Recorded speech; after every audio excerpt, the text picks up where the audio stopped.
Aspirants को biology बहुत अच्छा लगता है क्योंकि इसमें ज़्यादा मेहनत करनी नहीं होती है। मैं अगर किसी एक पर्टिकुलर टॉपिक को देखूँ, मैं चैप्टर की बात नहीं कर रही, मैं पर्टिकुलर टॉपिक की बात कर रही। उस पर्टिकुलर टॉपिक में कुछ ऐसे स्पेशल पॉइंट होते हैं, की पॉइंट होते हैं जो बहुत इंपॉर्टेंट होते हैं, जिनसे क्वेश्चन बायो कैसे अप्रोच करें, क्या करना चाहिए जिससे मार्क्स अच्छे आएँ। क्योंकि साल भर तो आप लोगों ने बहुत अच्छे से पढ़ा है, लेकिन अब टाइम है रिवीजन का। हम कैसे रिवीजन करें। Hey guys, Muskan Jaiswal this side, currently second year MBBS student at PTJNM medical college Raipur Chhattisgarh. So आज हम इस वीडियो में बात करेंगे आप लोगों के एक फेवरेट सब्जेक्ट के बारे में जो इस नीट के एग्ज़ाम में अच्छा खासा वेटेज रखता है, ठीक है। और आप सबका फेवरेट भी है। ऑलमोस्ट सारे नीट एस्पायरेंट्स को बायोलॉजी बहुत अच्छा लगता है क्योंकि इसमें ज़्यादा मेहनत करनी नहीं होती है, थोड़ा पढ़ के भी ज़्यादा स्कोर कर सकते हैं। और नीट के स्कोर को बढ़ाने में सबसे ज़्यादा जो रोल प्ले करता है, सबसे इम्पॉर्टेंट जो सब्जेक्ट है वो है बायो।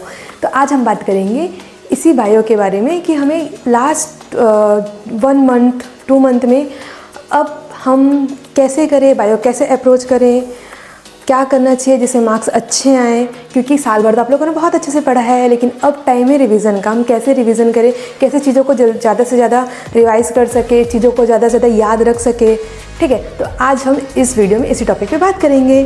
So let's see. आप लोगों ने साल भर जो पढ़ा, अब टाइम है चीज़ों को रिवाइज़ करने का, चीज़ों को कंसाइज करने का। बिकॉज रिवीजन ही बहुत इंपॉर्टेंट है। रिवीजन ही एक चीज़ है जिससे आपका सिलेक्शन होगा। बिकॉज नीट के एग्ज़ाम में ये मैटर नहीं करता कि आप कितनी सारी चीज़ें पढ़ के जा रहे हो, बल्कि ये मैटर करता है कि आप कितनी सारी चीज़ें आपको वहाँ याद है। बिकॉज वहाँ आप अब तो वैसे भी नीट का एग्ज़ाम का पैटर्न चेंज हो चुका है, 180 मिनट फॉर 180 क्वेश्चन। बट अगर आप ये सोच रहे हैं कि एक क्वेश्चन के लिए 1 मिनट मिलेगा, तो ये बहुत गलत सोच रहे हैं। ऐसा बिल्कुल भी नहीं है। एक क्वेश्चन के लिए 1 मिनट भी नहीं मिलता है। तो इतने कम टाइम में इतने सारे सिलेबस से चीज़ों को रिकॉल करना और सही आंसर टिक करना, ये मुश्किल हो जाता है। तो उसके लिए सबसे ज़्यादा इंपॉर्टेंट क्या है? रिवीजन। जितने ज़्यादा रिवाइज़ करोगे, चीज़ें जितनी ज़्यादा आपको याद रहेगी, उतने ही अच्छी परफॉर्मेंस आप नीट के एग्ज़ाम में कर पाओगे। तो अब बात करते हैं कि इसके लिए हमें क्या करना चाहिए, कैसे चीज़ों को रिवाइज़ करना चाहिए ताकि हम ज़्यादा टाइम तक चीज़ों को याद रख सकें और मल्टीपल टाइम रिवाइज़ कर सकें। सबसे इम्पॉर्टेंट चीज़ आता है बायो में, वो है NCERT। बायो के लिए NCERT ही मस्ट है। NCERT से बाहर कुछ नहीं जाने वाला है। NCERT ही पढ़ना है। NCERT ये हर एक लाइन इंपॉर्टेंट है। बिकॉज एक बार हम केमिस्ट्री और फिजिक्स में थोड़ा मतलब ऐसा सोच भी सकते हैं कि ये 1-2 लाइन छोड़ भी देंगे तो चलेगा, बट बायो में ऐसा नहीं है। बायो में हर लाइन इंपॉर्टेंट है। जिस लाइन को आप छोड़ के जाओगे उसी से क्वेश्चन बनेगा। और ये फैक्ट है, ये मेरे साथ भी होता था। मैं जिस लाइन को ये सोच के छोड़ देती थी कि इससे क्या ही क्वेश्चन आएगा, और टेस्ट में मेरे को वही उसी लाइन से क्वेश्चन दिख जाते थे। एक भी लाइन स्किप नहीं करना है, हर चीज़ को बहुत अच्छे से करना है। आप इसके लिए अपने हाइलाइटर वगैरह भी यूज़ कर सकते हो। साथ ही साथ आप पहले भी ये तो आपका रिवीजन टाइम है, आपने जब पहली बार चैप्टर को पढ़ा तो चीज़ें हाईलाइट करके रखी ही होंगी, तो उसे अच्छे से करो, उस पर अच्छे से फोकस करो। देन अगर आप ऐसा भी, कई बच्चे ऐसे होंगे जो भी मॉड्यूल्स कर रहे होंगे, कई बच्चे ऐसे होंगे जो सिर्फ मॉड्यूल पढ़े होंगे साल भर और NCERT पढ़े ही नहीं होंगे। अब सोच रहे होंगे कैसे करें। देखो, मैं ये नहीं बोल रही कि मॉड्यूल गलत है। आप मॉड्यूल करो, आपको जिससे आप पढ़ाई की उसी से आप रिवीजन करो, वो ज़्यादा बेटर होगा। लेकिन क्वेश्चन तो NCERT से ही आएगा। NCERT की लैंग्वेज ही आएगी। देखो, जो पेपर फॉर्म करते हैं ना, वो जो घुमाते हैं वो लैंग्वेज में ही घुमाते हैं, और लैंग्वेज सारी NCERT की ही रहती है। और हिंदी मीडियम में सबसे ज़्यादा दिक्कत लैंग्वेज का ही आता है, क्योंकि हमारे पास 2 ऑप्शन आते हैं, हिंदी और इंग्लिश का। तो कभी कभी ऐसा रहता है कि हमको हिंदी के भी कुछ वर्ड समझ नहीं आते, तो हमें इंग्लिश में जाके देखना पड़ता है उसी क्वेश्चन को। तो ये जो सारी चीज़ें हैं ना, ये सब प्रैक्टिस से ही आएगी, रिवीजन से ही आएगी। अगर आप अभी भी मॉड्यूल वगैरह पढ़ रहे हैं तो मैं तो यही बोलूँगी कि अभी सिर्फ NCERT पढ़ो, सिर्फ NCERT। क्योंकि असर्शन रीजन वाले जितने भी क्वेश्चंस होते हैं, ये सारे क्वेश्चन NCERT की लैंग्वेज से, लाइन टू लाइन NCERT का ही लैंग्वेज ही वो देंगे। NCERT पढ़ना चालू कर दो। देन सेकंड चीज़ आती है आपका क्वेश्चन फॉर्म करके पढ़ना। देखो, ये बहुत अच्छा एक तरीका है याद करने का। जब आप सिर्फ NCERT पढ़ोगे ना, ऐसे थ्योरी जैसा, तो कुछ चीज़ें आप भूल जाओगे। क्योंकि चीज़ें याद रखने के लिए, हर चीज़ याद करने के लिए मल्टीपल रिवीजन लगता है। मल्टीपल रिवीजन मतलब आपको एक चैप्टर को 10 से 12 बार, मैं शायद कम ही बोल दी, 10 से 12 बार। और कई लोग ऐसे होंगे जो 15 से 20 बार भी करते होंगे। करते हैं भाई, करते हैं, लिटरली ऐसे लोग होते हैं। एक चैप्टर के लिए कम से कम आपको 10 से 12 बार, एटलीस्ट 8 से 10 बार आपको पर चैप्टर, उस पर्टिकुलर एक चैप्टर को पढ़ना है। तभी चीज़ें आपको उसकी याद रहेगी। सारी चीज़ें याद रखनी है, सारी चीज़ें याद रखनी है NCERT की। तो इसके लिए आप एक चीज़ ये कर सकते हैं कि आप क्वेश्चन फॉर्म करके पढ़ सकते हैं। क्वेश्चन फॉर्म करके पढ़ने से क्या होता है कि चीज़ें ज़्यादा लंबे टाइम तक याद रहती हैं, और जब आप किसी क्वेश्चन को देखेंगे ना, तो वो तुरंत आपका ब्रेन क्लिक करेगा कि हाँ, इस टाइप के क्वेश्चन तो हमने पढ़े थे, बनाए थे। देखो, आप ही सोचो, नीट का एग्ज़ाम सिर्फ एनसीईआरटी से आ रहा है, उसी चैप्टर, और वेटेज ही वही है, जिस चैप्टर से ज़्यादा नंबर के क्वेश्चन आते हैं उसी चैप्टर से ही ज़्यादा नंबर के क्वेश्चन आएंगे। तो वो सोचो कि आप उसी एनसीईआरटी लाइन से वो कितने सारे क्वेश्चन फॉर्म कर लेते होंगे। सारा लैंग्वेज का गेम है, सारा लैंग्वेज का गेम है। आप पीवाईक्यू उठाओ, पीवाईक्यू बहुत अच्छा ऑप्शन है बायो के लिए। पीवाईक्यू उठाओ, पीवाईक्यू से देखो किस चैप्टर से कैसे क्वेश्चन आ रहे हैं, और जिस चैप्टर से ज़्यादा क्वेश्चन आ रहे हैं आप उसमें और क्वेश्चन फॉर्म करने का ट्राई करो कि और किस किस तरह से क्वेश्चन बना सकते हैं।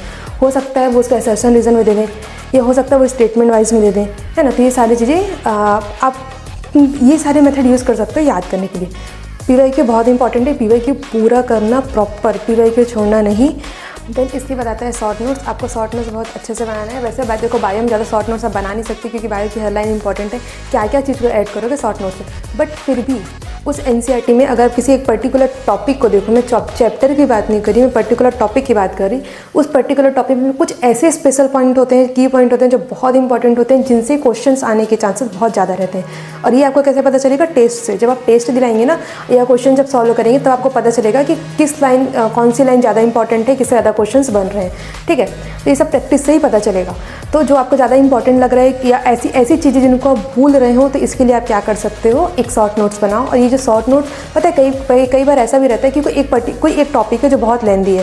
ठीक है, जनरली जेनेटिक साइड का ऐसा होता है कि वो जो ट्रांसक्रिप्शन, ट्रांसलेशन, ये सब बहुत लंबे लंबे टॉपिक है। तो इसके लिए आप प्रॉपर एक शॉर्ट नोट्स बना सकते हो, ताकि यही सारे शॉर्ट नोट आपको कब काम आएंगे? नीट के एग्जाम के एक दिन पहले, जब आपको चीज़ें रिवाइज करना होगा, ताकि आपको वापस से इतनी सारी चीज़ें जाके ना पढ़ना पड़े।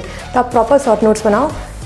तो कई चीज़ें होती है जो याद करने की होती है, एग्जाम्पल्स, उसको निमोनिक बना के याद करो। मतलब ऐसे कुछ भी आलतू फालतू निमोनिक बनाओ यार, मतलब कुछ भी अपने मन से बनाओ, अपनी डेली रूटीन से ऐड करो, कुछ भी, किसी को बताना थोड़ी है, खुद को याद रखना है बस। तो निमोनिक बना के याद करो।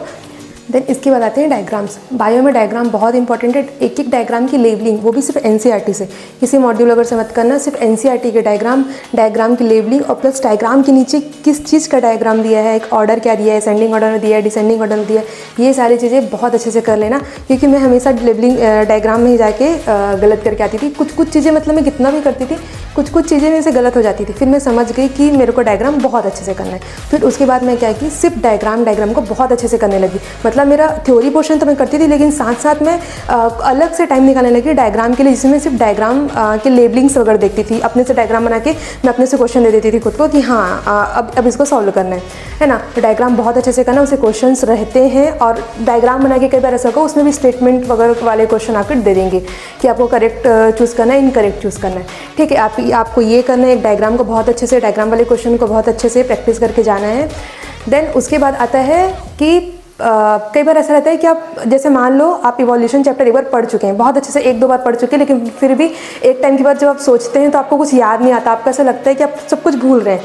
भूलते नहीं है, सिर्फ हमको ऐसा फील होता है। लेकिन अगर ऐसा आ रहा है तो आप क्या करना, कुछ नहीं, ज़्यादा क्वेश्चन लगाने की जरूरत नहीं, पीवाईक्यू उठाना, पीवाईक्यू के इवोल्यूशन के सारे क्वेश्चन सॉल्व कर देना। या फिर ऐसा कर सकते हो कि कोई भी आपको अगर इवोल्यूशन के क्वेश्चन कहीं से मिल रहे हैं, ज़्यादा नहीं, जैसा कि मान लो 30-40 क्वेश्चन भी ऐसे मिल रहे हैं, तो आप ऐसे सिर्फ बैठे टाइम, मतलब खाली टाइम में अगर आप बैठे हो तो ऐसे सिर्फ मस्ती मजाक में सिर्फ क्वेश्चन ही तो सॉल्व करने में कितना ही टाइम लगेगा। तो ऐसा करके आप अपना कॉन्फिडेंस और बूस्ट कर सकते हैं। ठीक है, तो देखो अपने को ओवरऑल करना है क्या है, एनसीईआरटी करना है। बायो में सिर्फ एनसीईआरटी ही करना है, एनसीईआरटी ही मस्ट है। सेकंड चीज़, अपने को डायग्राम बहुत अच्छे से देखना है, बहुत अच्छे से डायग्राम की प्रैक्टिस करके जानी है। लेबलिंग बहुत अच्छे से देखना है। तीसरी चीज़ ये कि हमको पीवाईक्यू से सारे क्वेश्चंस देखने हैं, किस तरह से क्वेश्चन आ रहे हैं, पीवाईक्यू के सारे क्वेश्चन सॉल्व करना है, और पीवाईक्यू में जैसे क्वेश्चन है वैसे ही और क्वेश्चन सॉल्व करके जाना है। ठीक है, देन उसके बाद आप क्वेश्चन फॉर्म करके पढ़ सकते हो। ये आपकी चॉइस है, आपको ठीक लग रहा है तो ठीक है, नहीं लग रहा है तो आप अपने अकॉर्डिंग कर सकते हो उसको मैनेज।